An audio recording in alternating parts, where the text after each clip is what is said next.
Hey guys, it's Tino, and as you might have suspected by the giant Onimusha Warlords in the background, it's time for more speedrunning! Hooray! Boy, am I excited. Alright, so today we are going to pick up with the majority of Kaede's second mission. Whoop. Almost missed that little turn there. Quickly turn, get on the boat. Excellent. Okay, so I'm only going to have Samanosuke's control for, I don't know, like 30 seconds here. This part of it is very simple. It's just a couple of doors. Make sure I get to the great bow with some accuracy. And mash the X button a lot.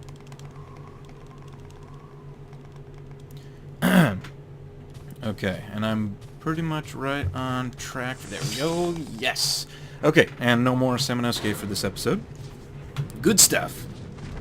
I want to have the Arashi equipped when I'm in that room, because I'm going to need it the next time I am in control of Samanosuke. But we will cross that bridge in the next segment. The next segment is also going to have the boss Hecuba. And I won't reveal anything about it just yet, because you'll see it in the episode. However, it's a very zesty boss fight, and it's quite difficult, so especially in the sort of low percent style run that I'm doing here, a small health bar and a small magic bar means impotence. No, it means inability to coincidentally means inability to perform. So that's actually not too far off the mark. So these stupid bug things are actually really fat, and you can't get past them with Kaede unless you smack them downward. From what I've gathered... Oh god, I got stuck there. From what I've gathered, you can't even vault over them. So they are extremely naughty. And this part is actually kind of cool. If I do this just right... I didn't do it just right. If you do it just right, you can get damage boosted through the Hecubite and right to the doorway there. Thankfully, this is the last time I'm going to be using Kaede, so I don't have to worry about her health too much.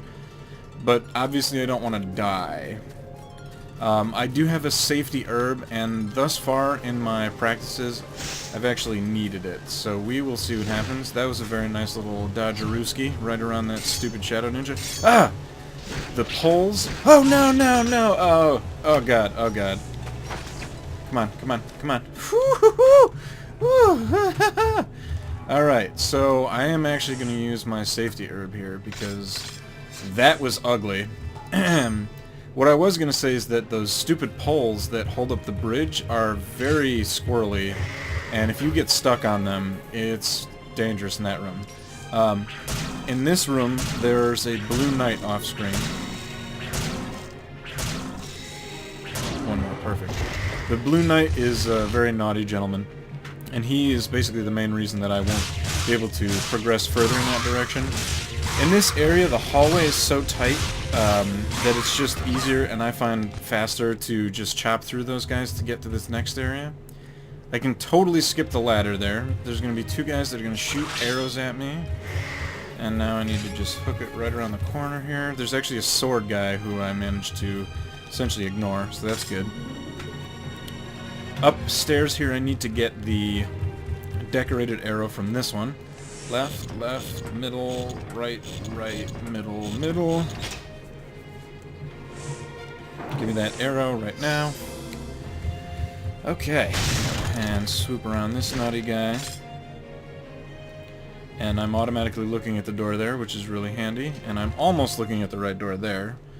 Okay, so now we swoop around back here. We're going to grab the great arrow. And then we're going to replace it with the decorated arrow that I got from the trick treasure box. What do you mean I can't use it here? Sometimes if you're not, like...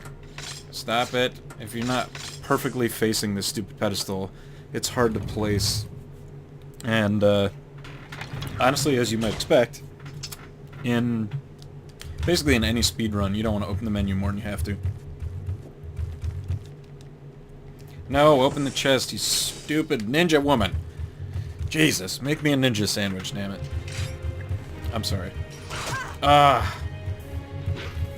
I almost had that block perfectly timed, but instead I missed it. Alrighty.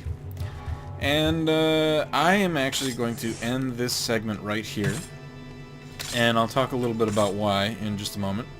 That went pretty well. That was about a 4-minute little part there. While I'm doing this, I'm going to sneak upstairs, so you might as well show you what I wasn't doing. But basically, right after this next little bit of Kaede's shenanigans, there is... I think there's a fluorite up here. Yeah, there's a fluorite, exactly. So the fluorites are collectible that you can get to unlock extras at the end of the game. They're totally not useful for speedrunning purposes. Oh look, there's actually a book up here too. Anyways, once I finish the low percent run, I'm going to start working on a 100% run. It's going to be, I think, more interesting to watch. And actually, the cool thing about a 100% run is that while the run itself is going to take a little bit longer, the bosses are going to be a lot easier. So that's kind of cool. That'll be fun to do in like a marathon setting. Especially if I can get it to, if I can get it under 3 hours, which I think should not be a problem. Right now, my in-game time, when I load the file, is like just over an hour, so that's pretty solid. There's basically like maybe 20 to 30 minutes left of the game after this point, so we're cooking along pretty well here. But what I was going to mention before is, in the next segment, I basically use the next segment as sort of like a boss fight only. The reason I'm just going to leave off right here is because all Kaede has to do is go backtrack a little bit, go through a door on the other side, and then she takes her boat across to meet Samanosuke. And then you don't have control of Kaede ever again in the rest of the game. So, for the sake of playability and while I'm learning it, and because this is segmented, I'm not going to push too hard on the, like, trying to cram the boss fight into this segment too, because honestly, it's just... It's like this next boss fight is, it's not as hard or as trolly as the doppelganger Samanosuke fight. However, Hecuba has lots of ads. You can't hit her most of the time, so there's a lot of fancy footwork, and you have to string magic spells together and stuff. And basically, it's just a very easy way to die, especially because like I only have a totally unupgraded health bar and a totally unupgraded magic bar, so I just right off the bat will not be able to do enough magic attack damage to kill her in one cycle, so I'm gonna have to essentially like kill the Hecubites and stuff for the additional magic power. But we'll see how it goes. Hopefully, you know, if I'm lucky, it won't be too difficult, but yeah, it's gonna be tricky regardless. Anyways, thank you guys for watching. Lots of fun in this episode. I really love this game, just in general, and speedrunning it is turning out to be pretty fun, I gotta be honest. So, hopefully I'll catch you in the next episode, and thank you for watching. It's been good stuff. See you then!